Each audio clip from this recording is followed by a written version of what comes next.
Hey guys, Adam Amble here from the A to G Show 2.0, about to start in 1 minute. Tonight we discuss the return of the NBA, why Zion still playing on limited minutes.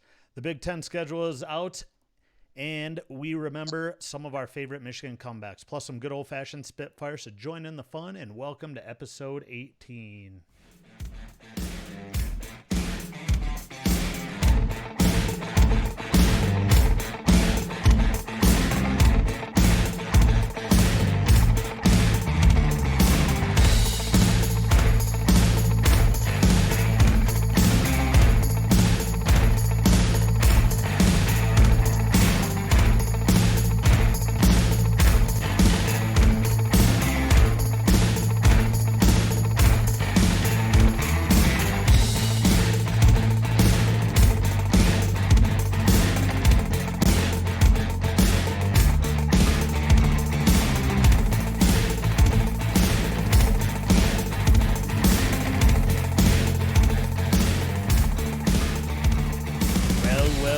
Hello, my friends. Welcome back to the A to G Show, episode 17 or 18. Pardon me. I am Adam Amble, coming to you live from Castle Rock, Colorado, on yet another stifling warm Tuesday evening. Hope you all had a great weekend and a solid first half of the week. Joining me tonight, live from Nashville, Tennessee, is the man himself, G-Man, Garrett Collier. G, how you doing over there, bud?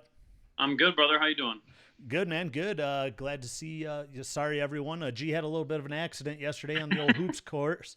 Not as young and nimble as he used to be, huh, G?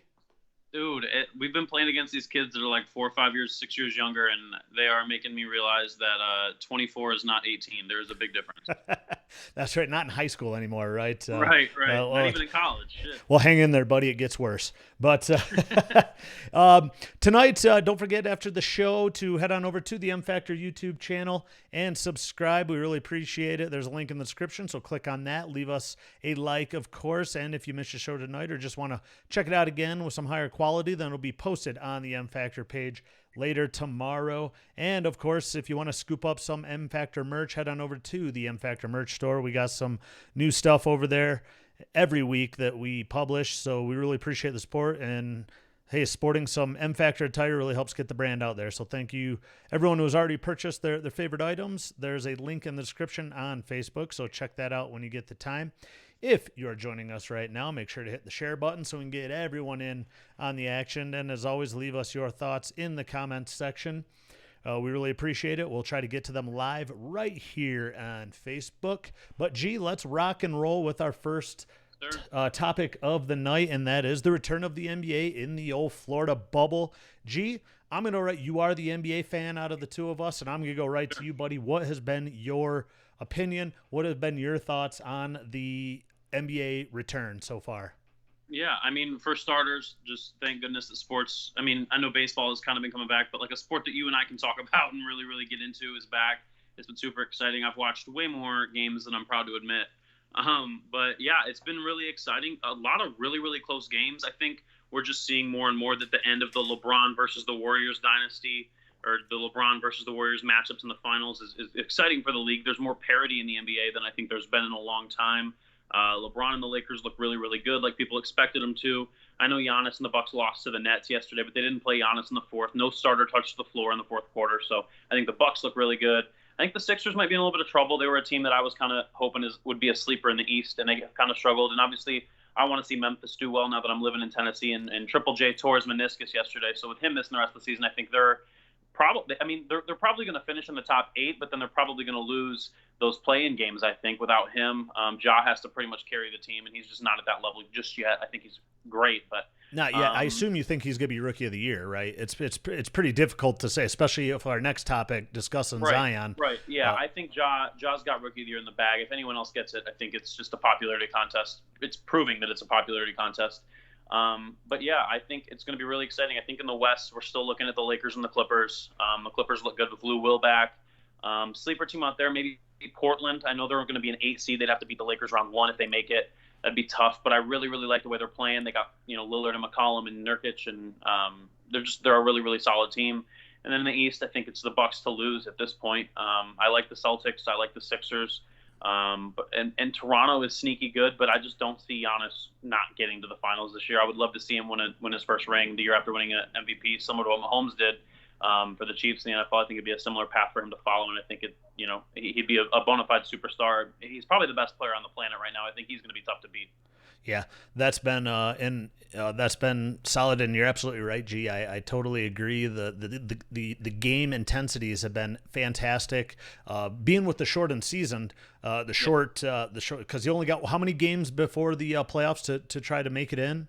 They all played 8 games. 8 games exactly. Okay, and yeah, that's right. Sorry, and so with those 8 games. Oh, you got to play your butt off, and someone like like you were saying, Memphis. I know Denver. I got to be a Nuggets fan now.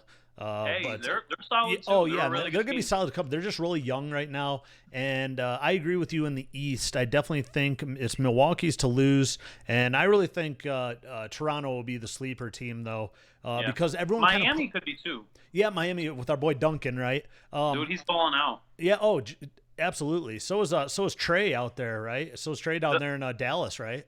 And they're I mean, I think they're a year or two away still, but yeah. Well, Trey and Hardaway both had a really good game. Trey had a career high, and Timmy made a bunch of threes. They play really well with Luka because Luka dominates the ball, and those guys can both shoot. Trey looks like a better shooter in the NBA than he did in college. I mean, we both know that wasn't his calling card at Michigan. He wasn't always just a deep 3-point shooter, but that's kind of what he's had to turn into in the league as a point guard that can shoot threes. And he does a good job for him. I think that Dallas 2 years from now will be a team we're definitely talking about if they can hold on to their pieces. But it has been fun to watch Michigan guys. I mean, even DJ Wilson was getting good minutes for the Bucks. Yeah, I saw that. I was like, is that the same?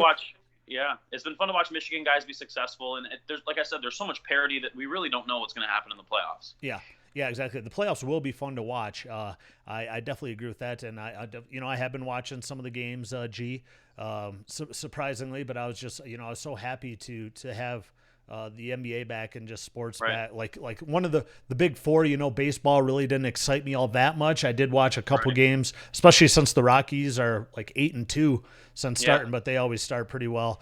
Tigers actually 500, so not terrible, not as bad as we thought they were going to be, right? No. Being that it's been a rebuilding past couple of years for the Tigers, but for the NBA, I've been impressed with 2 things really. One, I think this is their 3rd week in a row where they've had zero. Second or 3rd week with no players testing positive for COVID, right? Right. That attributes to one how seriously they're taking everything in this bubble, right? Because you had, when you put 20 to 30-year-olds, young men in a bubble, you'd think they'd cause ruckus, but they're taking it seriously. They're not trying to get out of the bubble. It seems to really be effective and for all aspects from what we can tell anyway. You never know, in 2 weeks or a week or so there might be an outbreak, but let's hope they can they did the right thing. They started it up correctly with this bubble, make sure they tested everyone, make sure everyone was quarantined before they could start practicing and whatnot.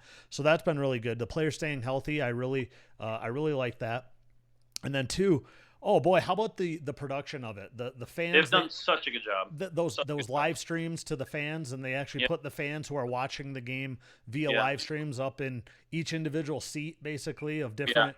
That is really cool, especially in the first level. It's got to really be nice for the players too to be able to see that. And it's kind of cool. I mean, I feel like it's a huge step up from what baseball did with like the cardboard cutouts and stuff like that. They kind of took that. That was kind of a joke, I'll say, but it was. Yeah, I think, like I said, from day one with the whole COVID-19 issue and how are we going to restart? What are we going to do? I think that the NBA has handled it miles better than any other league, better than college football, far better than any college, and in my opinion, far better than any professional league as well. I think the MLB has obviously struggled. The NHL's done a decent job. But the NFL's been a whole mess. So I think the NBA is just proving that, they jumped on it early. They knew they needed to do something, and they've done a fantastic job. I'll tell you what, G, I really think this goes back to our discussion a couple weeks ago where I think football players are going to try to get this thing. They're not at risk for fatalities. Luckily, they're not as high as risk for fatalities. And I think you'll see a lot of these, a lot of college football teams have already done this, right? They try to get their herd immunity without their within their organization, if you want to say, because they have the time. NFL was blessed with proper timing, right, of this whole thing. I say blessed. I use that word rather loosely, Right. because obviously we don't want to see any of this. But I really think that the NFL, in terms of timing, it happened at the best time for the NFL, because they can kind of see how the other leagues kind of roll into it, right, and really take a look and be like, okay, this is what we need to do. It's good. I think the NFL is we'll see. Obviously, hopefully there's a season. Hopefully we don't get knocked down. But NFL, I think, will definitely have a season. These are professional athletes. I am getting worried, G, about more and more NFL players starting to opt out of sitting, right? Yeah. To where you're not even able to field a team. Are you going to bring in scabs or what? To play some NFL football. But in terms of the NBA, G, they did a solid job, I will say, of bringing, especially in a very high political time. With the social issues that are going, and the production of the league has been hands down. I was totally shocked when I saw it. I was really shocked, because you mentioned the cutouts for the MLB. That was hilarious, right? That just you got freaky like cutouts of people, actual people sitting behind the pitcher that you get to see every on TV every pitch. So when it comes to the NBA, though, I love the production of it. I love the sound too that they're pumping into the. Yeah, it's great. They're doing their best to give the home team the home court advantage. Yep. I mean, it's obviously going to be really difficult to do without a crowd full of people and without it truly being in your home city. But they're doing as best they can. Like I said, I just am super, super impressed with the way they've handled the entire situation. Yep, and I really think it helps with the urgency, intensity, and competitiveness just being top notch right now. Like, I mean, did you watch any of the Portland OKC game last night? Or I'm sorry, the Portland Houston game last night? Yes, super yes, chippy. I did. I mean, we all know Westbrook and Lillard don't like each other, and that whole game that felt like a playoff game last night. And I mean, the other thing I want to touch on just briefly about the restart is I'm so happy to see Carmelo Anthony be successful. That dude is a Hall of Famer, and he has been told by several teams that he's washed and that he has no business being in the NBA anymore. And he has stepped up huge for Portland, and everyone in Portland loves him, and he's playing great. So I was never a big Melo fan by any means, but to see him playing as well as he is really, really cool. Yeah, same here, buddy. I like that, especially since he's put his time in. He's paid his dues. And you're right. Everyone seemed to have dogged on him for years, ever since he entered the NBA, really. Everyone knows. It was kind of funny to me because people would always be like, even people or players like LeBron would be like, oh, he's great, but that they never want to play with him. You know what I mean? They never be like, okay, let me raise a hand and say, let's bring it. And LeBron has that power. Right. Let's bring him in and let's give him a chance. Let's give him a chance. Well, you don't really see that with Carmelo. So I 100% agree. Gee, I was happy to see him nail that dagger last night. That was a huge shot, man. That was a big one. So very exciting. I am a little surprised, despite a strong first night.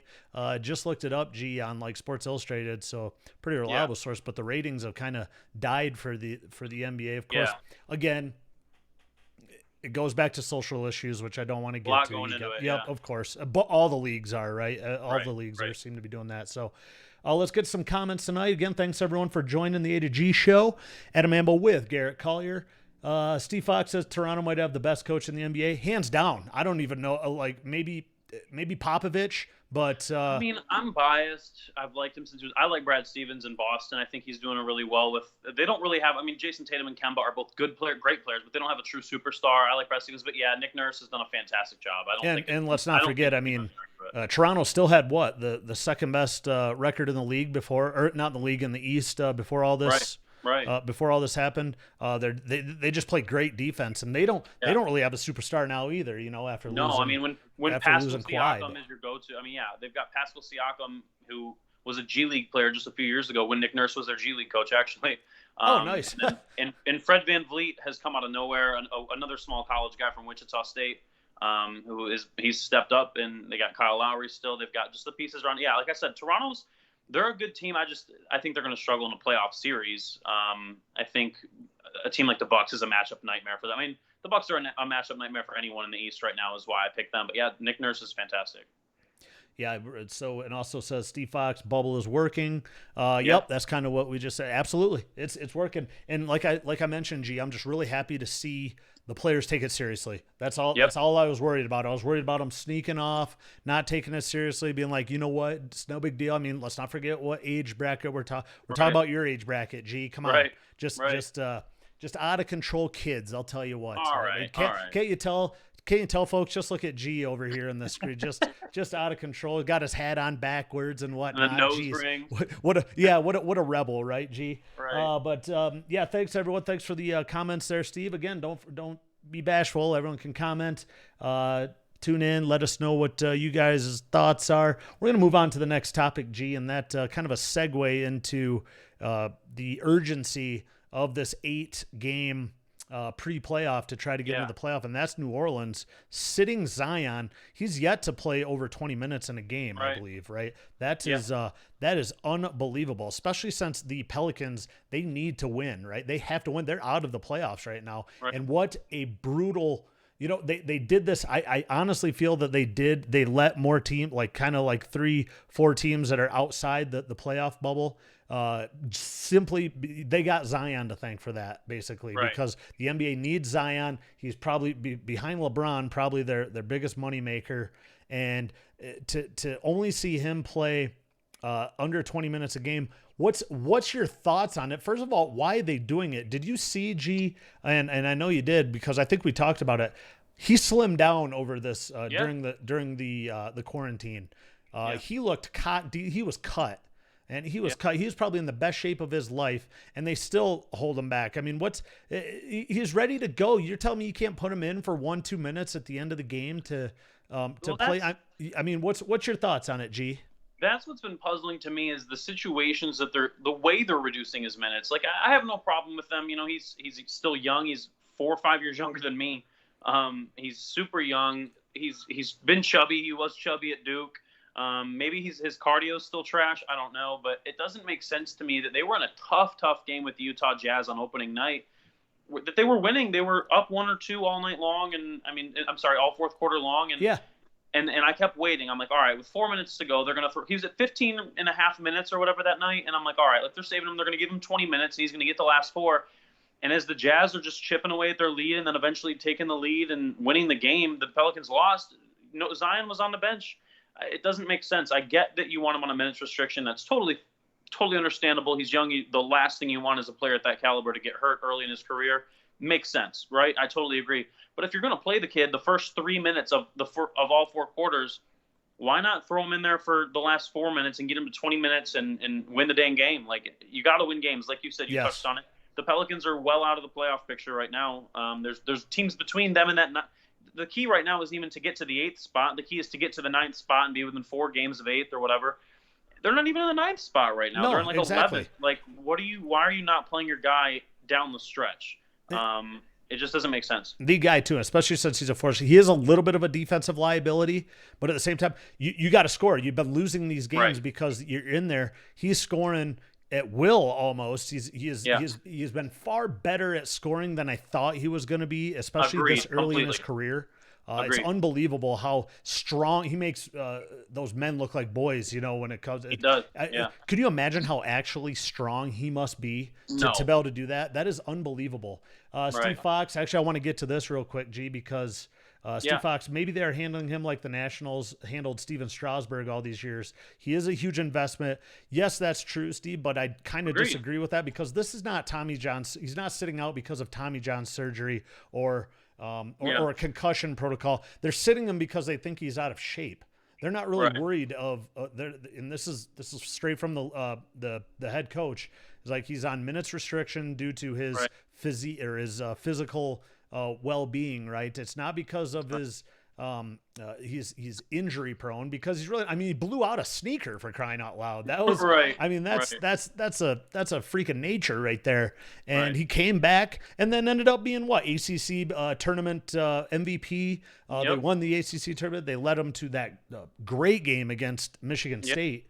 I know JC just chimed in. JC, I remember when the Lakers reduced Magic's minutes first 2 years. NBA is terrible. Really? I am 20. Please don't make me play too many minutes. Your dad, JC, you're not a fan of NBA or soccer, are you? Is he not a big NBA guy? No. He is a monster. He is a monster Tiger fan, though, isn't he? Tigers fan and golf and Tiger fan, right? Yeah, I mean, like I said, I get the minutes restriction if he's out of shape, that's fine. But like, there have to be situations where you're like, all right, Zion, go get me a bucket. Like, it's that simple. Sub him out for defense then. Like, these NBA teams get what 6, 7 timeouts a game. They always have 2 or 3 left the final minutes. When there's a dead ball and you can put him in for the offensive possession, do it. And then when you get like, their other team's going to call timeout. Take him back out and put someone else in for defense. Gee, that's a great point. I have not you heard gotta go get any, a bucket sometimes. I haven't heard any sports reporter talk about that. That's a great point, especially with all the stoppages towards the end of the game. The NBA is known for it's like very much a late game strategy to sub offense for defense every every possession. Like it's stupid. Like put him in. Like let him go get a bucket. Let him sit on defense. Then put him back in. Let him go get a bucket. Like even if he's not the guy you're going to go to. He's a huge threat to that other team. Even if you're going to put him in just as a body and he can kick, they got shooters all over the place. Brandon Ingram is playing fantastic. JJ Redick is playing like he's at Duke again. Like they've got good pieces around him. It doesn't make sense not to play in the last 3-4 minutes of the game. Exactly, especially when you need them, right? Especially right. That's a very good point though, G. Garrett Collier, folks, the future head coach of the New Orleans Pelicans. Steve Fox says, is he injury prone? No, he's not. I mean, like I said, he had that one brutal injury, which was just a freak of nature injury, right? To where he only missed, what did he miss, a week and a half, 2 weeks? No, I mean, it was a decent amount of games, I think, in college time anyway. So, yeah, you're talking maybe 3 or 4 weeks before that ACC tournament started. But then he came back and he was just fine. I think what the deal is, though, G, is when you have someone that explosive, that big, they're just worried that all it takes is one jump. Yeah, one jump. But you draft them for a reason, right? To win. And make money for games. Technically in the NBA, it's probably win maybe second or at least equal to make your organization money, right? Make your organization money. He will be the face of the NBA, barring he stays healthy. And when LeBron retires finally, he will definitely be the face of the NBA simply because he just checks all the boxes, right? Ja, in my opinion, is a much better basketball player, but he just doesn't have the aura around him or that just doesn't have that it factor. It's the same with Giannis. I mean, I think Giannis is the best player on the planet. I think Giannis is playing better than LeBron right now, but LeBron is LeBron and Zion is Zion. And, when we know these guys by one name, that there's a reason, they're superstars. That's correct. Already coming out of college, right? College. That's been the thing with both LeBron and Zion is they were hyped coming out of high school, coming into college. They played up to their potential, and now, well, I guess LeBron didn't go to college, but you get my point. Coming out of high school, they were both really hyped up, and they've both played to their potential. And I think the Pelicans obviously want him to be there for 15 years, and have him be the stud every single year. But if you have a chance to make the playoffs, it doesn't make sense to me not to try. Especially since the league gave you this gift, right? This was, they could have easily said, we'll do 4 pre-playoff games that to help decide seeding, and then we're not even going to allow the bottom 4, not the bottom 4, but the 4 teams outside of the playoff bubble, even a conversation, right? So that's something. But I really disagree with this because you draft players to help you win games and help you get in the playoffs. Guess what? You get in the playoffs. That makes you more money, right? Because it extends your season. So I really don't get it, and it seems to me a lot of people don't get it. So I haven't heard a lot of sports commentators, a lot of sports reporters. I haven't read anything about them even being in agreement with it. Maybe they know something we don't. That's why they get paid the big bucks, right, G? And that's why we're sitting here on Facebook discussing it, right? But hey, follow Garrett Collier.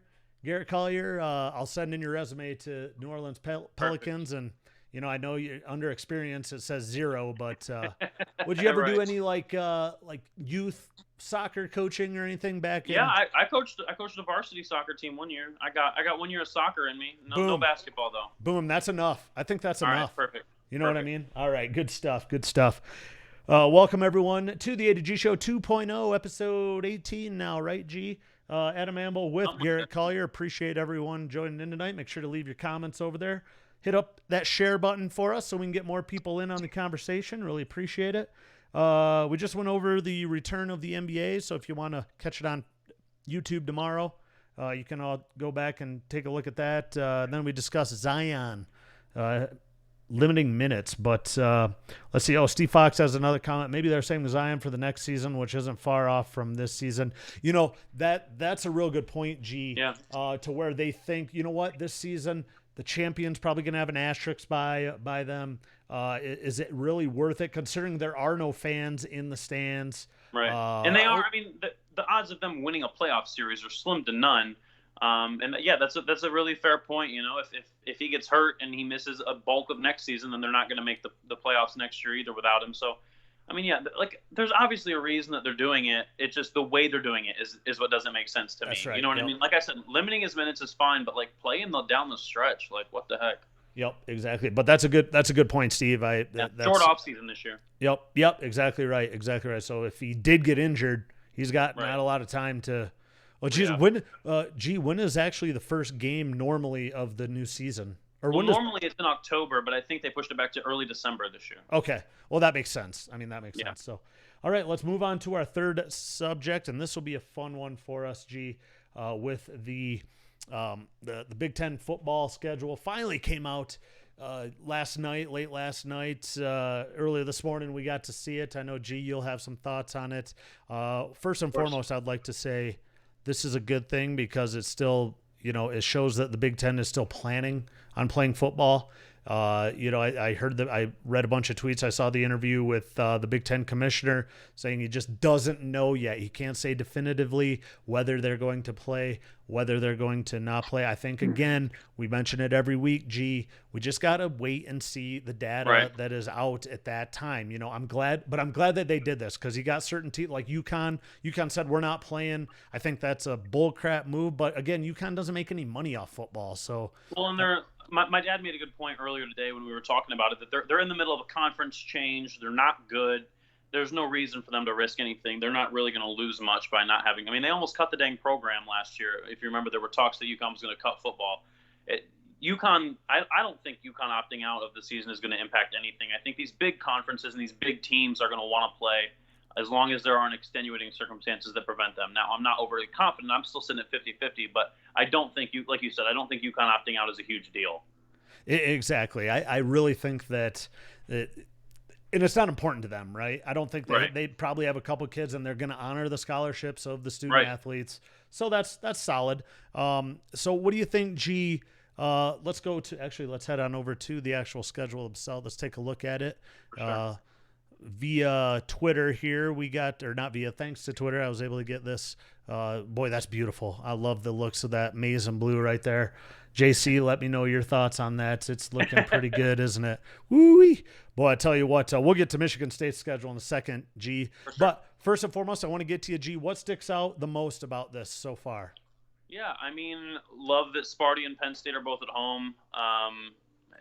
It always helps to play in the big house. I know it won't this year because at some point there's obviously not going to be full fans, so it's either going to be the students only and there's or whatever. There might be no fans, however they do it, but you just like to stay in Ann Arbor when you can, I guess. I think it's other than Ohio State. I don't see a game that we can't win on the schedule. I don't see us going to Columbus and winning. I don't see us beating Ohio State at home either. But I genuinely think that if one of our quarterbacks steps up, this is a 9-1 looking schedule, 8-2 at the worst. I think Minnesota will be down, in my opinion. I think that if you go back and watch their non-conference games from last year, they had no business being as good as they were. I think that Penn State is going to be down. I think that we should have beat them last year. I think that Michigan State is hopefully will. I hope for Michigan State to be better than they were last year because that wasn't. I mean, it was fun, but like it's more fun when they're in contention. Wisconsin's always a tough game, but I don't think they have JT anymore. I think they're in trouble. They don't have a quarterback. I think if we can have a quarterback step up, there's no reason we can't win a lot of these games. I think if you get through that first 5 weeks at 5-0, I think Michigan's going to feel really, really good. You got to go to Minnesota and then Penn State the following week. If you can win those two, you're looking really, really good. I agree. That looks a spot, and I don't think you're going to catch much flack from any Michigan fan. I wouldn't say it's so much overachieving based on this schedule. We got Penn State and Wisconsin, probably the two toughest games besides Ohio State, obviously. That we're probably favored in, right? So you got Penn State, Wisconsin at home.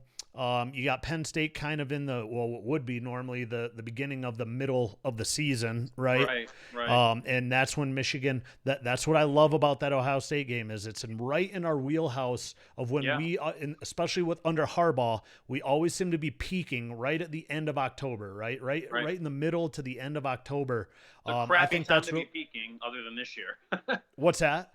I said normally that's a really crappy time to be peaking, but I mean this year it might. I mean, I don't know. I've told myself that I'm not allowing myself to believe we will beat Ohio State until I watch us do it. But Well, I poor mean, yeah, and poor UG. I mean, what we go over it over and over again twice in your life, right? So yeah, it's not even a rivalry to you. It's just right. Ohio State is tier 1, and then Michigan, It's everybody else. after Michigan, that. Penn State, Wisconsin, probably tier 2.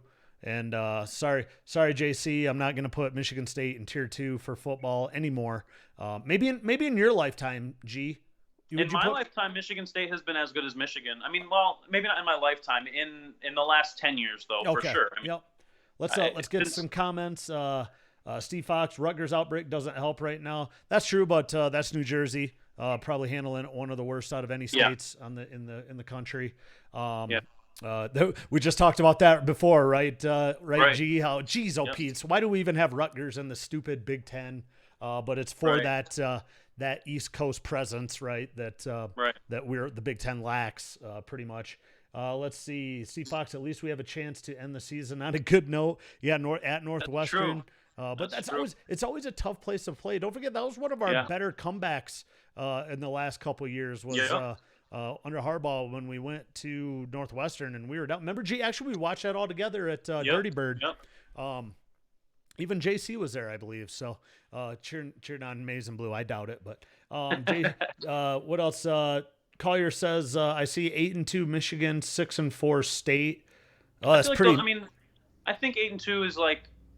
I obviously have allowed optimism to leak into my 9-1 prediction. I think 8-2 is very reasonable. I'd take 8-2, and I think for State I had 6-4 or 5-5. I think the State's going to have a hard time this year. We can get to them in a minute, but with this just the quarterback situation for them. Well, don't forget a new head coach too, so that is not. Yeah, it's going to be an adjustment. Which I mean, honestly, if you're going to have one of those adjustment seasons, like let it be this year when it's a mess anyway. You know, that's very true. No harm, no foul for Sparty. I think next year when we're back to normal, hopefully, fingers crossed, they'll be rocking and rolling with Mel Tucker. But yeah, I think 8-2 is totally reasonable. I mean, I would not be surprised at all if we lose to Ohio State and one other game, like we slip up at Minnesota or home versus Penn State or home versus Wisconsin or whatever. No surprise if we slip up in one of those spots. I just would like to see Michigan step up, answer the bell, and win those kind of games. Like we've done, you know, the last 2 or 3 years. We've either been in them or we've won them. So it would be nice to see us, you know, have a clean season where the only loss is to the only team we play that's better than us. That's nice. Yep, and that's a good point, G. And I've said that. Especially last year, because I really did feel that they were better than us. The last 2 years, right. Well, no, the year before that, I thought we had the better squad. But last year, I knew they were better than us. And I've been naive over the last 20 years. Right. You know, right. any glimmer of hope I'm going to hold on to. I really miss the 90s, right. But it's just, you know, it's for Michigan, an 8-2 season for Michigan. I wouldn't be too disappointed with that. You know, 2 losses. You can. What do you figure? Maybe a loss against Wisconsin or Penn State. I mean, it would have to be Wisconsin or Penn State. I mean, I guess if Minnesota could make me look like a fool, I think Minnesota's going to be a 6-4 team this year. I don't think they're going to be as good. I agree, G. I was reading your. But you never know. You never know. I was reading your conversation. Yeah, PJ Fleck has been doing a heck of a job out there. I'm just looking, though. I think Minnesota – no, because I think that Minnesota totally overachieved last year. I agree. Actually, I think you mentioned this, G. You look at their games against decent teams. Don't forget the West was really kind of weird last year. Yeah. And then when they did play Wisconsin, they ended up losing that last game of the season, right? Or yeah, it was. Yeah. And for the West title. Right. So I'm not too concerned with Minnesota. The only thing they got going for them, well, no, because it's early in September or it's middle September. So weather's not going to be a factor in Minnesota. Right. They should be all right there. But that Penn State game being the 3rd game of the season, We'll Yep. see if Harbaugh can get them up and ready to rock as he should. Rutgers, get it out of here. Maybe they'll cancel that game due to the outbreak. But Right. like Steve said, if there's an outbreak right now, I'm not much of a conspiracy theory believer, but I think these teams, you hear about more and more of these teams just having massive outbreaks, and then they're good to go, right? They're good to go they don't have to worry about anything. I think you're going to see more and more of that. I honestly do. Timmy Collier says, what about the 1,000 player group and their demands? I don't know, Tim, if you saw the Pac-12 player demands, but compared to the Pac-12, this is cake. This is cake. And I also read, I'm sorry, I didn't read. I was watching SportsCenter, and they were talking about how the Big Ten commissioner had a Zoom call with a football player from all 14 teams and an Olympic sport athlete from all 14 teams. And all of those athletes got his phone number, his email, everything. They had a 2.5-hour Zoom conference. He's willing to hear them out, and he wants his players to be safe. You know, like, again, the Big Ten wants the money as bad as these players want to play, as bad as they don't want to get COVID, you know? So I think that the Big Ten will be handled easier than the Pac-12. The Pac-12 might turn into a bit of a mess, but I think the Big 12 will get sorted, or I'm sorry, the Big Ten will get sorted out. Oh, I agree. I didn't think that the demands were all that crazy. So like I said, if the Big Ten was the first to come out with those demands, I'd be like, oh, well, that's kind of odd. You know, those are a little over the top. But then you look at the other conference, like thank goodness the Pac-12 came out first, because those are just insane. Like, I don't even know why they would play. You know what I mean? It's just because, I mean, if one person gets it, they're going to shut down the entire conference. And again, I think these teams want to get it right now. They really do. I'm not saying they're injecting themselves with it, but I really think if they have like a mini outbreak, I think they're still exposing their players to those guys and really trying to get that herd immunity going. There was some good news on that front from the health world anyway, and that's like the T-cell immunity apparently is a lot better than what we initially thought. So you know, if you have that T-cell immunity, having never got COVID, it might not even present any symptoms, and your body is just that much better at fighting it off, right? So instead of herd immunity being at like 70%, it could be down to like 20 or 15% to establish to get over that hump, right? To get over everything. So let's see what else we got. JC says, can we please get rid of Rutgers? Honestly, bring in Pittsburgh. What do you think of that, G? They're better than Rutgers. I don't hate it. They're better for basketball. They're better for football. I don't know about the other sports because I don't follow them closely, but I mean, I wouldn't hate it. Like you said, you mentioned this before we came on the air. The reason Rutgers is in the conference is to give us that East Coast team. Yeah. Pittsburgh isn't quite the East Coast, but they're out there a ways. It's another, you know, I mean, Narduzzi's done a decent job with the football program there. The basketball team is usually solid. I wouldn't mind it. I would obviously prefer it be Notre Dame. Yeah, I was just going to say, I thought we were talking about Notre Dame, JC. Right. But I don't mind Pitt because I think Notre Dame has made it very clear they have no interest in joining the Big Ten. Mm-hmm. So I think that's just a pipe dream that we all want. But at the end of the day, Pitt wouldn't be a bad option. They're at least going to be competitive in football, whereas Rutgers they're just not. They're not doing anything for the conference. They're not recruiting better than they have in the past. I mean, they got Greg Schiano now. Maybe he'll turn it around. I don't know, but doubtful. It's just tough. It's just tough to recruit at Rutgers for football. Well, and the other issue is, like, no matter what, I did want to touch on this quickly, and it's kind of tied in, is like the West is still so weak no matter what we do in the East. And to that point, I think if you look at the schedule, Wisconsin, man, they have to feel so good about their chances. No Penn State, no Michigan State, no Ohio State. I mean, but they do have to travel to Michigan. That's probably that's their biggest one, right? That's their biggest game. Thing is, but that's not going to matter. If they can lose that game, they're going to win every other game, exactly, I would think, right. Barring a crazy upset like they had to Illinois last year. They don't have a lot of hard games on their schedule. If you look at Wisconsin's schedule, it is tailor-made to go 9-1, possibly 10-0 if they can beat Michigan. I mean, that schedule, they're going to be in the Big Ten championship. I would be shocked if any team came out of the West besides Wisconsin this year. Oh, genuinely.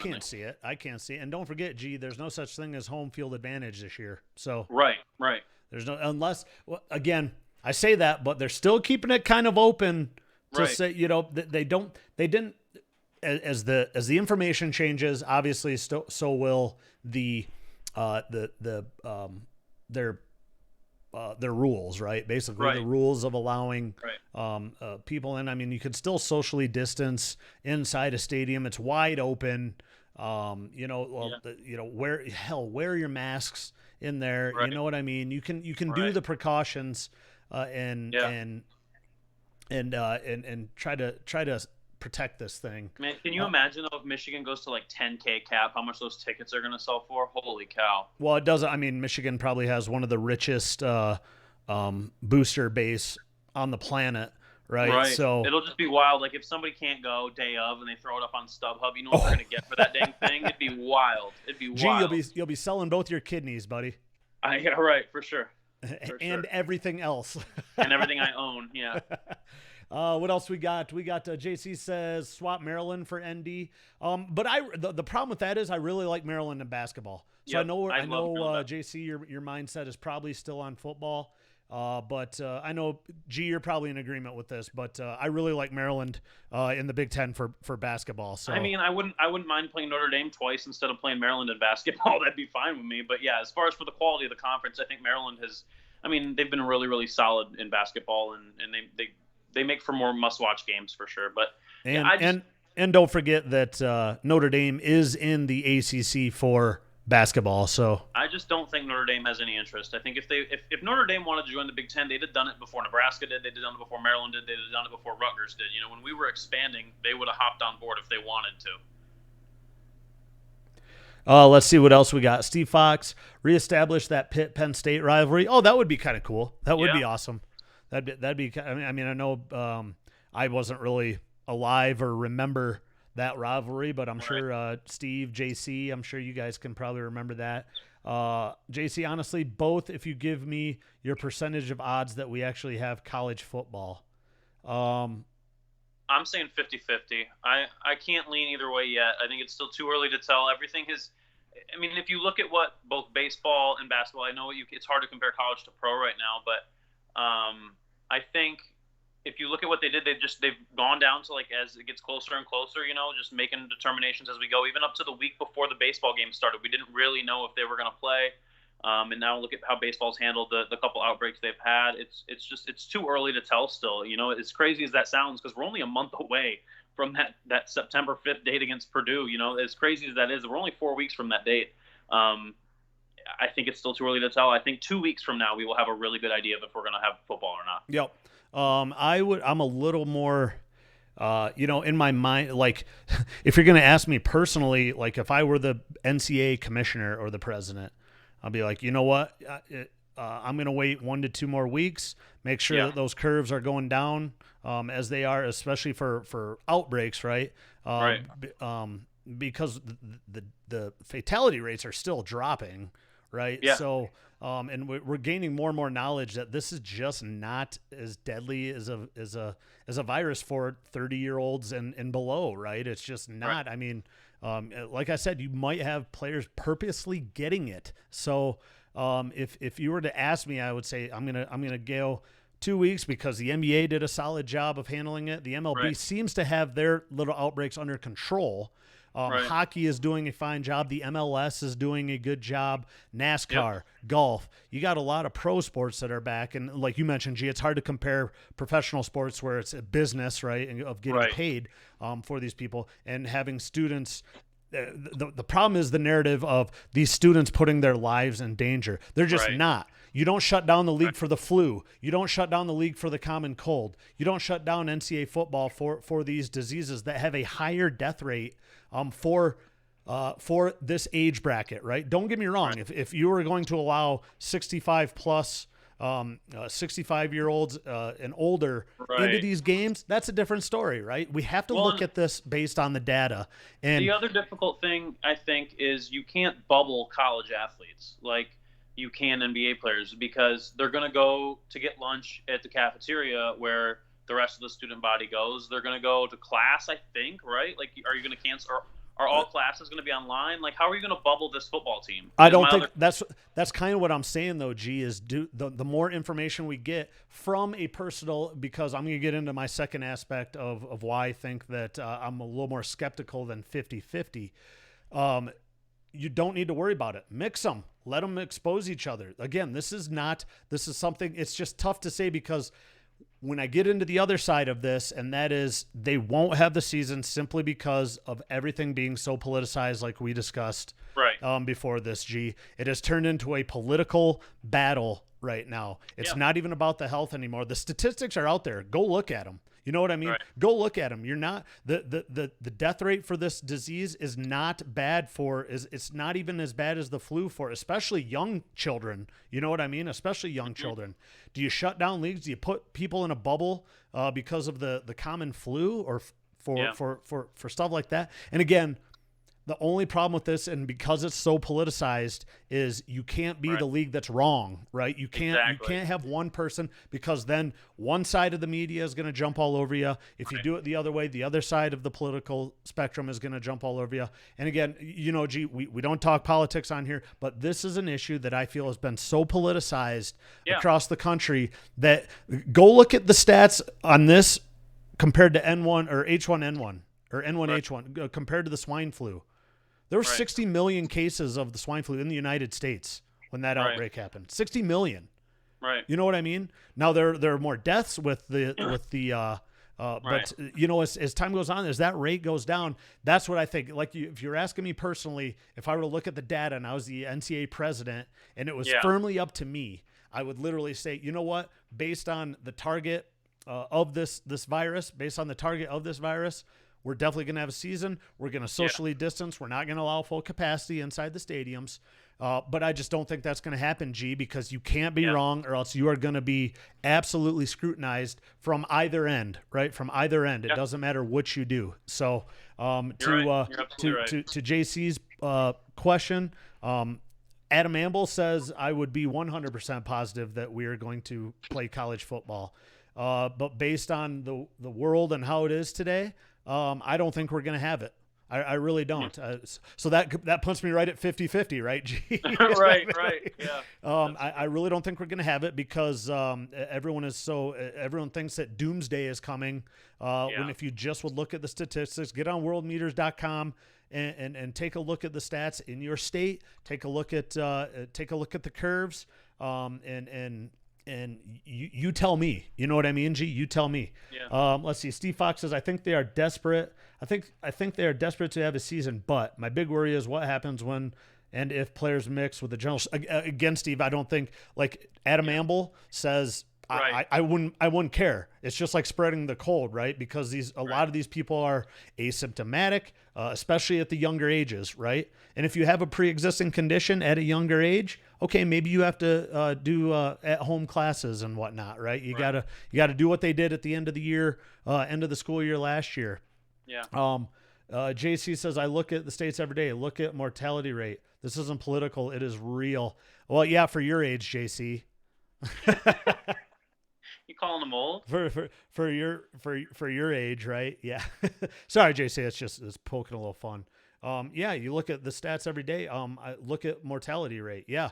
So far, it's dropping. It's dropping. I'm sorry, it is. You get tons of people getting it every day, and we're over that curve. That's why I mentioned look at it in 2 weeks, right? That's I think the more information we get, I think the more equipped we'll be to make that decision, right, G? That's been the case throughout this whole thing. This whole thing, it's brand new. No one's an expert on a brand new pandemic, right? So that's true. Sorry, you can't be an expert on something that's brand new. So, but if it were up to Adam Amble, I gave you my opinion, but I don't think it's going to be simply because of narratives that are being put out there. Let's move on though. G. Oh, let's move on to Michigan State though. G, what do you think? I know we wanted to talk about that real quick, and I'm sorry, JC, but what a brutal draw they had. I think they probably. I mean, they missed Wisconsin, but other than that, I mean, it's a tough stretch there. Penn State, Michigan, bye week, Ohio State. And I'm really not saying this to poke fun at Michigan State, but like Northwestern always seems to play Michigan State really tough. So those 4 games in a row are going to be really, really difficult for them. Minnesota week 1, like you're going to have, you have 4 weeks from today essentially to prep for that game and be ready to go play a team that's going to be confident as hell. I mean, whether they're improved or not as good this year than they were last year, they're going to be confident coming off a big bowl win in their best season in recent memory. They got the short end of the stick on the schedule for sure. Yeah, they really did. And I know, when was it? It was a couple years back too, G, where we had to play Michigan State back-to-back at Michigan State. So I don't have too much. And again, you were spot on earlier, actually, G, when you said, hey, if there was a year to have this good of or this bad of draw and have a brand new coach and JC, you might who's gonna be your starting quarterback? Is it gonna be the Swede or is it gonna be Lombardi or? I really thought, I mean, through the whole transfer portal talks, it was like Michigan State's going to target a quarterback, Michigan State's going to target a quarterback, and they just didn't, or they did and it didn't work. I think that's going to be the biggest reason that they will struggle. Their defense will be good; it's always good. Yeah. But I think again they're going to struggle to score points. Everyone knows I have no problem coming on here saying I was wrong, but I think they're going to have a hard time scoring points in football games. Yeah, I don't think you're wrong either. Again, I think, and I mentioned this about D'Antonio always. He was very good at taking 2 to 3 star athletes and making them play above their potential. I don't think you're going to have that with the new coach. So I just don't think he's a guy. I've spoken with a lot of people, a lot of Colorado Buffs fans. He was a coach here for a while. A couple seasons, and it was really the problem of developing talent, which is the exact opposite of D'Antonio, right? The exact opposite. Hopefully he doesn't walk on the field all the time, JC, because hopefully he can keep his butt off the field because that was ridiculous. JC does say Lombardi, though. Lombardi will be the starter. Is that guaranteed, JC, or is that what you're hoping? I'm not sure. We'll get back to you, JC. But let's move on to our fourth topic here, and this is another fun one. Kind of reliving some old memories. For sure. I don't know how I got this topic. I was on Twitter the other day, and one of the Michigan guys that I follow was like, one of my favorite Michigan comebacks. I'd be like, that would be a great one to go over with on the show. So, G, I'm going to start off with you. Give me, I have, let's see, I mentioned I have 3 football ones and 1 basketball one. So give me, go ahead and go over your first one real quick, buddy. Yeah. I mean, for me, number 1 is super easy. It's the night game, the first night game in Michigan, in the Big House, the Michigan Notre Dame game. I think that was actually the one that was posted on Twitter. Yeah. Cause I watched the whole final, 40 seconds there, and I was actually at that game, so it was right in my end zone. We've talked about it before. Denard's my favorite quarterback we've had in my lifetime. It was a crazy finish, first night game, the atmosphere, big game, always Notre Dame. It was super duper fun to watch. I had turned the game off actually at one point in the third quarter because I was getting so mad, and then we started coming back, and just definitely one of my favorite memories watching Michigan football, going from we're getting blown out, so we're going to maybe win. So then they scored, and we're like, now we're really going to lose this game after all that, to that crazy last drive and a touchdown. Especially with Denard. And I love it on the TV, the replay of it when Denard throws that pass. It looks like where's it going? And then just wide open, right? And just who was it? Gallon? Was it Gallon or Gallon? Gallon, and he just runs across the field, and I thought he was going to break it. But I thought he was too. I thought he was going to score. Yeah, and then they showed the kicker getting warmed up, ready to kick it for the tie, and then throw it in the corner of the end zone there. Oh, fantastic! Yeah, that gives me goosebumps. That was I have that actually on my phone, the video of from the stands. So. That's cool. Yeah, I'll have to play that sometime. That'll be a good thing. Yeah, definitely. The one for me was actually before your time, G, because I kind of figured, most of the ones that you probably have seen anyway. Yeah. Heck, we might even been together at the time watching it together. You know what I mean? My very first one was a solid memory. I was outside playing football. I came inside, and Michigan. It was the Michigan-Virginia game in 1995. It was Lloyd Carr's first game. And, nice. Steve Fox actually just said, one of my favorites, U of M, Virginia 95. First game of the year, looked horrible in the first half. Then Scott Dreisbach. Yeah, well, way to steal my thunder, Steve. Unbelievable. Yeah, that was one of my favorite. Yeah, he throws it to Mercury Hayes in the corner of the end zone. Look that one up, G. That's a fun one. For my second, Steve will remember this one too, because I believe Steve was actually at the game, and that was Michigan versus Iowa in 97. Down 21-7 at the half. I remember my dad and I, this is a little sentimental value too, because my dad and I were out painting the house, the outside of the house that whole day, listening to it on the radio, and Tim Dwight returned 2 punts for touchdowns, something like that. Returned one right before halftime too. And it was 21-7 going into the half, and they ended up pulling that one out. That was probably their toughest game of the season, or more surprising anyway. What was your second, buddy? Yeah, second one for football was the 04 Spartan game. We were down, and then Chad Henne and Braylon took over, and then we went to triple overtime, and Braylon had 3 big touchdown catches in the second half and overtime, including the game winner. I remember watching it with Pops, and it was. I mean, Michigan usually rolled State, in that era. So for there to be a close game, I was sweating the whole time when Michigan was down, and it wasn't a huge comeback. I think we were down 17 or something like that. Yeah, you're down. We were down. That's my third one, actually, G. Down 27-10 with. Yeah. Well, the thing was, we're down 27-10, but there was only like 8-9 minutes to go. Yeah, so. It was just a crazy late game comeback. And then, I mean, of course, overtime in college. There's nothing better than overtime in college football. From the 25, here you go. It's super exciting overtime. So and that was the freshman Chad Henne to Braylon Edwards, all fourth and overtime long, right? That was right. That's Mike Hart had some big runs. Breston had a big kick return in that one to give us good field position on the last drive. Like, just a really, really a lot of memorable plays from that game for sure. I remember I was at Ferris and we were celebrating. Obviously, it was a big old kegger at Ferris, and after the Braylon, for whatever reason, in one of the apartments we would always party in, there was probably about 30 of us. And just everyone had silly string for some odd reason. So we were just firing silly string all over the place. It was ridiculous. Awesome. And in the morning, just the whole floor just covered in silly string. Yeah. Oh, it was obviously a little hungover, but nonetheless, fantastic choice, G. Yep, that was my third one as well. For my basketball one, and it wasn't really a great comeback, but it was that Michigan-Kansas back in 2013, of course. Great comeback, absolutely. That was mine Trey Burke. I mean, it was Trey Burke, and then an OT, coming out, and then he just puts the dagger in him right off the bat, right? Yeah. So, you got any basketball ones that stick out in your mind? That was the one for me, man. I mean, we've both told the story about that game 100 times, but yeah, being in Ann Arbor for that game and the atmosphere on campus was crazy, and that's still my favorite shot. I like that shot better. I love the Jordan Poole game winner against Houston, but the Trey Burke one is still my favorite. Yeah, yep, I would agree with that. Let's see. Steve Fox, yep, great game. It was just a great game. And then I wish that, we always go back to that stupid Louisville, Michigan game in the championship with the Trey Burke foul. Unbelievable. But our man Spike Albrecht, right? Big Spike. Yeah. Asking out Kate Upton on the date the next day. He was living large for a week or so. He was. So that's pretty solid. But you mentioned G. I'm not sure if I was able to get it from you, but you mentioned a game that we actually didn't win, but it was a great comeback. Yeah, I loved last year's game against Penn State because it genuinely felt like our football season turned around, and we were, we'd lost to Wisconsin early in the year, our only other big game we'd played to that point, but we'd beat Notre Dame, and I was actually back home. I watched it at Pops, and it felt the whole second half. I was like, we are going to win this game. Like, it's going to get figured out. Michigan's going to find a way to do it. And unfortunately, Ronnie Bell dropped that pass in the end zone.